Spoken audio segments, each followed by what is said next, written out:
doing my own research, trying to figure this out. Tonight's questions really doesn't help me any farther. It brings up more. Okay, all right. I was just going to say, I'm going to jump in. Well, I'd like to finish first. I'm no, trying to explain why I'm not going to pass the... No, you don't have to explain. Okay. Okay, we're done with that. You need to go, if you have questions when you get your packet, you need to contact the district office before this meeting. I have done because we are not going to continue meeting after meeting to take up this time. To ask questions on... You need to ask the district office before we get to the meeting. That brings up a good point. Okay, now we're going on. Okay, all right. Enough, so anybody else have any questions about the student activity accounts? I think not. Okay, thank you. All right. So we have a motion on the table, and we are going to have a vote. I'm going to call for question. I'm going to call for question. I'm going to call for question. So, all in favor of passing the warrants as presented, please signify by saying aye. Aye. Aye. Opposed? Thank you. Aye. All right, we've had enough of this for tonight. If you want to know something about what's the information in your board packet, it's your responsibility as a board member to contact the district office before this meeting. We don't have all night to go on. That'll come up later. Okay? Thank you. Thank you very much. Thank you. All right, so we are going to set meeting dates for upcoming meetings. So regular board meeting would be on December 10th at 7 o'clock. Anybody have any conflict with that? Okay. All right, now I just want to be sure that everybody got the notice that we're going to have a special board meeting this Thursday at 6:30 to start our strategic planning and development process with Montana School Boards Association. I would like to have community members to come in and listen on that. I need administrators to be here. I realize you guys are having back to school night, or not back to school night, but parent-teacher conferences until 7. But I'd like to see you here after that, because this is your chance to find out how we're going to plan what's going on at Florence Carlton School. And I'm sorry for the short notice on that. We've got people coming from Montana School Boards Association and Helena to make this presentation. So this will be the first of several planning meetings, and we're going to go from there. The plan is to be here in the district office in the conference room here at 6:30, and if we get such a crowd, we'll move across the street. So, anybody have any conflict with that? Was the question, did everybody receive notice on that? Is that this Thursday's board meeting? That's this Thursday's board meeting, yes. Is that open to discussion? You can certainly talk if you'd like. Okay, well, I'd like to answer that question. I did receive notice of that last night via, it was hand delivered to my house by a, I believe it's Mrs. Warella, is that correct? I don't know. Okay, well, I believe that is because she called me, and my question is why it was hand delivered to my house, where could it not have been transmitted in a different way? She walked into my house and hand delivered that without me being there, and then called me and notified me that she did that. It was kind of odd to me. Is it not easier to transmit that to me via email? Does it have to be hand delivered? We try to hand deliver when we do not get them into the mail. The agenda, the date on it shows November 9th. Correct, which was Saturday as to when it was created and started the Who created that on Saturday? I did. You did? Correct. So because on Friday I did not make it into the packet, and I realized it did not make it into the packet with the other agenda, so I created it on Saturday to get it out, and I realized Monday was Veterans Day, so we needed to get the 48 hours in advance notice to the trustees. So you hand delivered? And I hand delivered it. There you go. Thank you for that. Okay, so we'll see everybody here then. All right, so now we are at that portion of the meeting where we have where we take public comment. Please be advised that if you would like to speak, you need to come to the podium, give your name.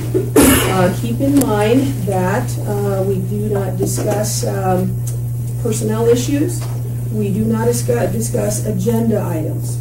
And everyone will have a chance to speak for 3 minutes or less, and you get to talk one time.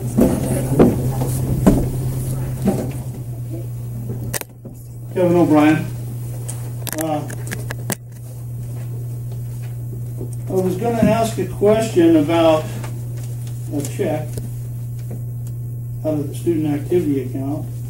It's no longer on the agenda.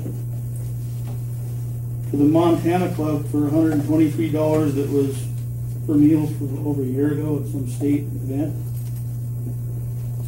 It seems quite a long time to finally get them a check this month. If you'd like to have that It's question public answered. comment that- I know, you certainly can. If you'd like to have that question specifically answered, No. since that we don't reply to you, you may come to the Well- district office and find out. Well, in my public So please comment, move on. in my public comment portion, I was wondering why meals would have been taking so long to pay for, and did that money come out of the Title IX account? Thank you. All right, anybody else?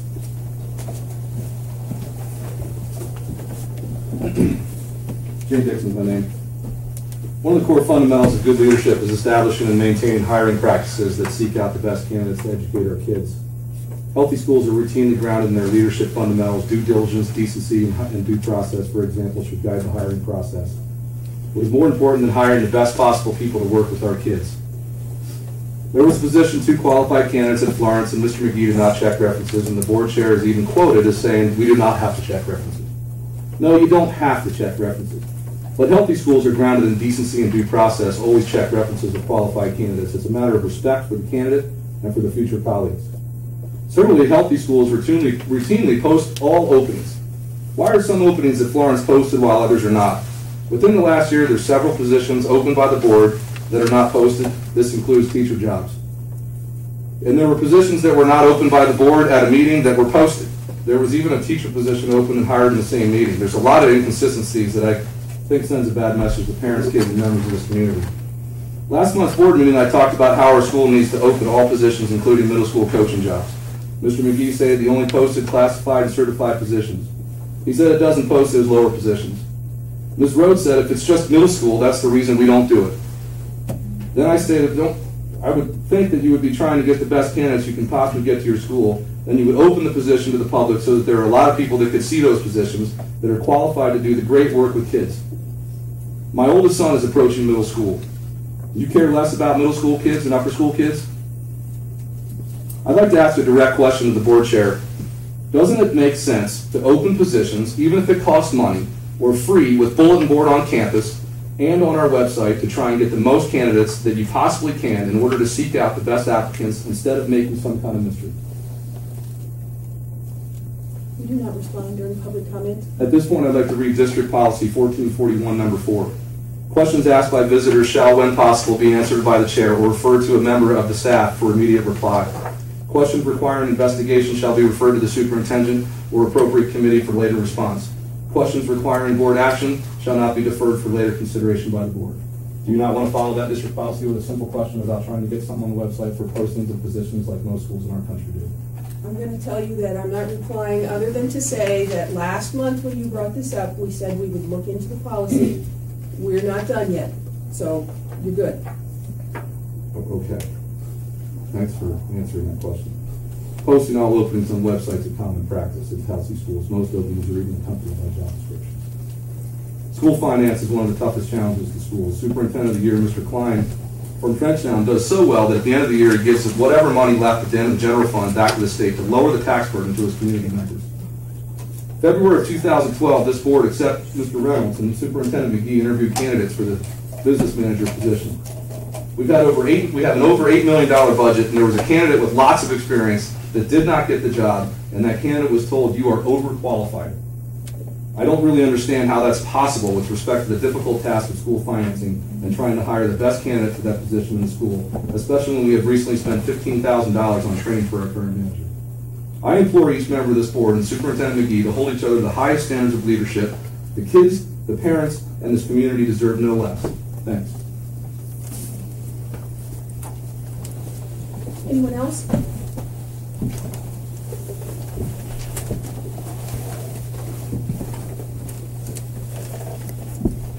My name's Adam Reed. Some of you know me, some of you don't. I've been out of the country for 2 years, so I'm a little behind. But I just want to congratulate Colby for getting early to the board.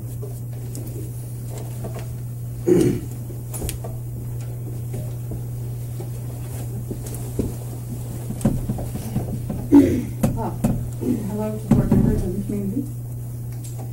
For those of you that don't know me, my name is Jackie McCann. I've been teaching in Florence in the elementary and middle school for 23 years. I've been a community member for 17 years, a parent in the district for 15 years. Never in all that time have I come to the board with an issue. In the past month, however, an incident has occurred that has compelled me to speak today. So I stand before you as a community member and a parent of my high school daughter.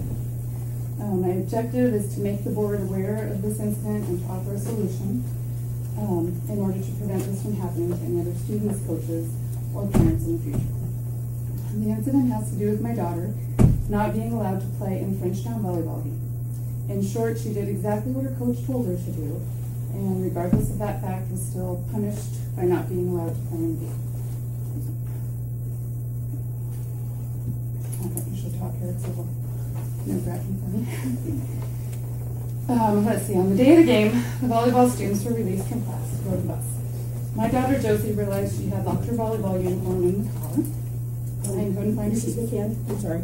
Are you waiving your right to privacy for your child's issue here? Oh, sure. On the phone. Well, just, you have questions, Reynolds? No, I'm confused when the questions are asked. Well, rights of privacy of students supersedes the public's right to know.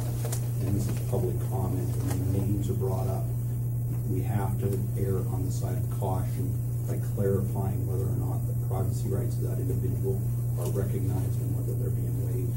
In this case, it sounds as though the parent is waiving the child's right to privacy in this issue.